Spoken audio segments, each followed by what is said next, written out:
should you use BANDIT signs? Man, this was such a good one. We went back and forth on this trying to decide if we were going to use BANDIT signs for our business because we kind of thought they seemed a little unprofessional, guys. So, long story short, we put that off for a year and a half, something like that, and one day we tried. We were like, you know what, we gotta see if we can get some business in. There must be a reason why so many companies are using these things. And we ordered 100 BANDIT signs and the stakes. It was like $500, maybe $400, something like that. And it worked, guys. We were able to book a lot of jobs through BANDIT signs. Strangely enough, I think we ended up booking like 10,000, maybe more than that, just off of that one order of BANDIT signs. And we still have a couple of those signs left today. We didn't even get out all 100 of them yet before we ordered new ones. Don't sleep on BANDIT signs. Don't put them out in places where cars are going by at 400 miles an hour. Put them in places where cars are stopped by schools, churches, traffic lights, preferably not on the property of the church or the school, but sometimes maybe on the school. Maybe on their property on the corner. Most places you're allowed to put them out over the weekend.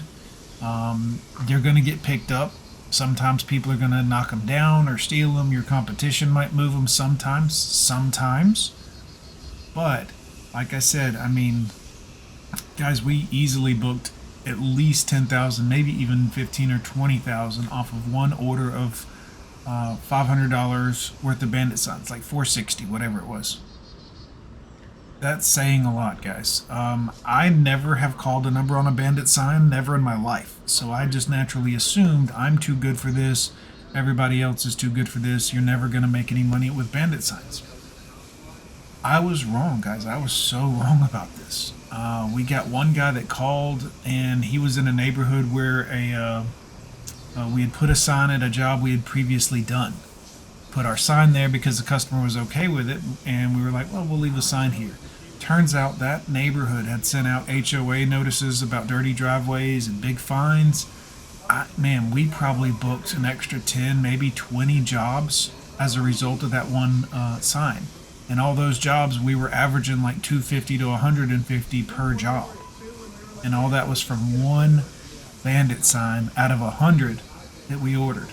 So, again, don't sleep on BANDIT signs, guys. I know the thought process is like, well, I don't need this, or this doesn't look professional, or don't get your logo and your company name in there. That rarely matters. Some people will say, well, brand recognition, yes, over the years, maybe, but if you're booking $20,000 worth of jobs from your BANDIT signs, your brand recognition at that point is irrelevant if you can dial up that kind of business. So, yes, you still want your brand recognition in the long term, yes. Get in there first, give them your card, and then they'll know your brand. But basic sign, pressure washing, phone number. Make it so they can read it. Don't put too much information because they won't be able to read it from their car. Most of them can't read it anyways. They just take a picture with their phone and blow it up later. So don't think it's all about you and your ego and your company. And nope. Roof wash, phone number. House wash, phone number. Window cleaning, phone number. That's it. They'll call you. When they call, answer the phone.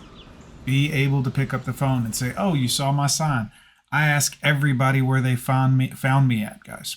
I hope this helps. CEO of One. We'll see you next time.